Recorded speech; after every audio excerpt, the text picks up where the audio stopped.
भारत के ओडिशा राज्य के पुरी शहर के समुद्र तट पर स्थित जगन्नाथ मंदिर भगवान विष्णु के 4 धामों में से एक है, यानी कि भारत के 4 सबसे महत्वपूर्ण तीर्थ स्थलों में से एक। इस मंदिर के प्रमुख देवता भगवान जगन्नाथ हैं। जगन्नाथ का अर्थ है जगत के नाथ, अर्थात संपूर्ण ब्रह्मांड के स्वामी। किंतु अन्य हिंदू देवताओं के विपरीत यहाँ की मूर्तियों में हाथ और पैर नहीं है। क्या है इन मूर्तियों की उत्पत्ति के पीछे की कहानी और इन्हें इस तरह से क्यों तराशा गया था, इसी विषय पर आज हम चर्चा करेंगे। पौराणिक कथाओं की अद्भुत दुनिया में द यंग हर्मिट आपका स्वागत करता है। स्कंद पुराण के अनुसार इंद्रदुम्न नामक एक राजा थे जो भगवान विष्णु के परम भक्त थे और उनके दर्शन के लिए व्याकुल थे। एक दिन एक ऋषि ने राजा को बताया कि ओदरा देश यानी आज का ओडिशा में भगवान विष्णु के भव्य रूप नील माधव को पूजा जाता है, परंतु वे ओडिशा के किस भाग में हैं, ये जानकारी किसी को नहीं है। ये सुनते ही राजा ने तुरंत अपने राजपुरोहित के भाई विद्यापति को नील माधव की खोज के लिए रवाना किया। यात्रा के दौरान विद्यापति सबर जनजाति के कबीले के गांव में जा पहुंचे। उन्हें उनके गुप्तचरों से सूचना मिली थी कि इस कबीले के मुखिया विश्ववासु को नील माधव के गुप्त स्थान की जानकारी है। विद्यापति इस गांव में रहने लगे और कुछ समय पश्चात उन्होंने विश्ववासु की पुत्री ललिता से विवाह भी कर लिया।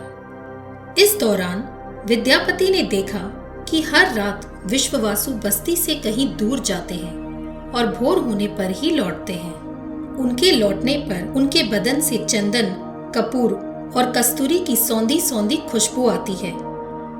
अपनी पत्नी से पूछने पर ललिता ने बताया कि उसके पिता एक गुफा में नील माधव की आराधना करते हैं, परंतु कबीले के किसी अन्य सदस्य को उस गुफा के स्थान की कोई जानकारी नहीं है।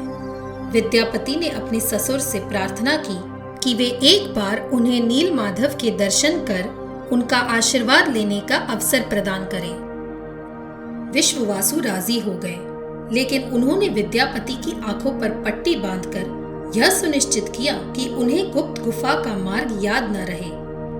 परंतु होशियार विद्यापति ने अपनी बुद्धि का इस्तेमाल करते हुए अपने साथ कुछ सरसों के बीज ले लिए, जो उन्होंने गुफा के रास्ते में गिरा दिए, ताकि जब ये बीज अंकुरित होंगे तो वे बिना विश्ववासु की मदद के गुफा तक पहुंचने का रास्ता प्रशस्त करेंगे।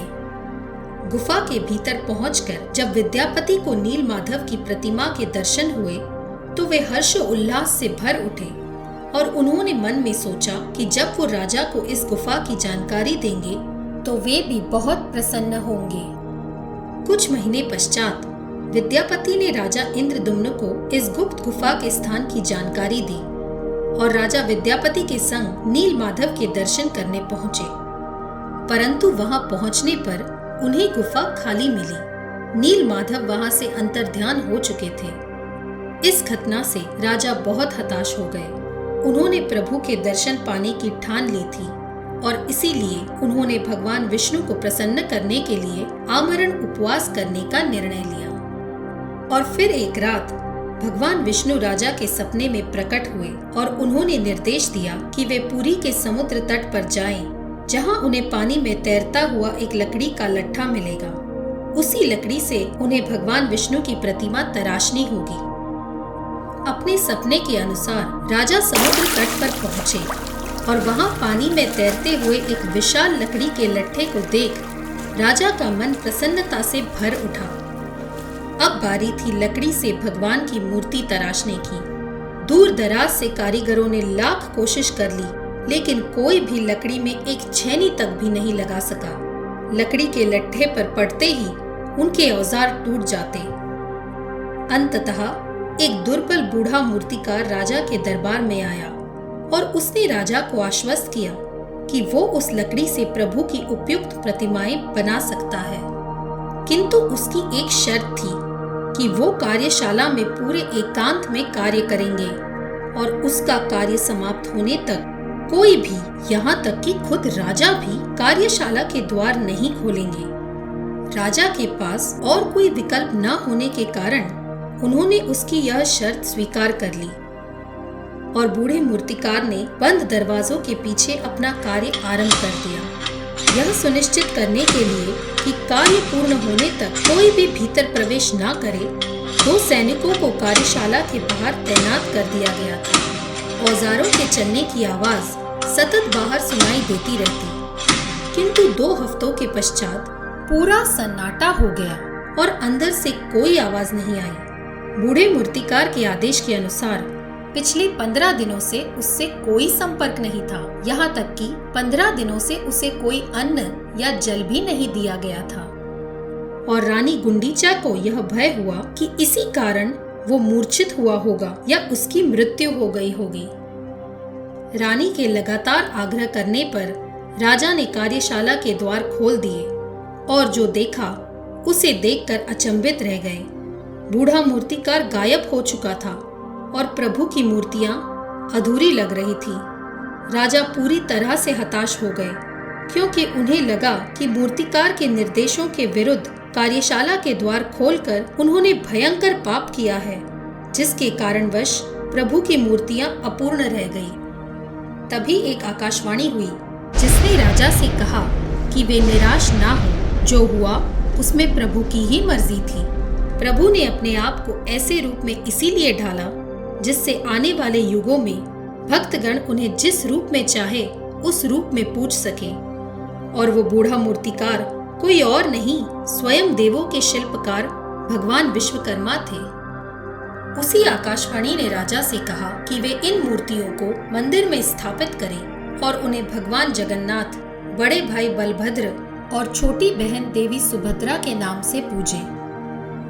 भगवान जगन्नाथ संपूर्ण ब्रह्मांड के स्वामी हैं और भक्तगण विभिन्न रूपों में उनकी आराधना करते हैं। कुछ उन्हें श्री राम के रूप में पूजते हैं तो कुछ श्री कृष्ण के। प्रभु जगन्नाथ की मूर्ति लकड़ी की होने के कारण उन्हें भगवान विष्णु के नरसिंह अवतार का प्रतीक भी माना गया है, जो स्वयं एक लकड़ी के खंभे से प्रकट हुए थे। प्रभु जगन्नाथ, प्रभु बलभद्र और देवी सुभद्रा की मूर्तियों को हर 8, 12 या 19 सालों में नवीनीकृत किया जाता है। इस नवीनीकरण के दौरान पुजारी पुरानी मूर्तियों के मूल में स्थित एक रहस्यमय चीज को निकालकर नई मूर्तियों में स्थापित करते हैं। माना जाता है कि यही चीज इन मूर्तियों को जिंदा करती है। ऐसी भी मान्यता है कि ये रहस्यमय चीज वास्तव में वही नील माधव है जिनकी पूजा सबर कबीले के मुखिया करते थे। इस रहस्यमय चीज को ब्रह्म पदार्थ भी कहा जाता है। मंदिर के पुजारी ये कसम लेते हैं कि वो इस ब्रह्म पदार्थ का सत्य किसी के भी सामने उजागर नहीं करेंगे। ब्रह्म पदार्थ उठाते समय पुजारियों की आंखों पर पट्टी और हाथों में दस्ताने पहनाए जाते हैं और ये संपूर्ण कार्य अंधेरे में संपन्न होता है, क्योंकि ऐसी भी एक मान्यता है कि इस ब्रह्म पदार्थ में प्रचंड ऊर्जा है जो साधारण मनुष्य को नुकसान पहुंचा सकती है। ऐसा भी माना जाता है कि ये ब्रह्म पदार्थ वास्तव में भगवान श्री कृष्ण का हृदय है, जो उनकी मृत्यु के समय से आज तक इन मूर्तियों में संरक्षित किया गया है। यदि आपको ये वीडियो पसंद आया तो लाइक करें, शेयर करें और सब्सक्राइब करें। ये वीडियो देखने के लिए आपका बहुत बहुत धन्यवाद। नमस्कार।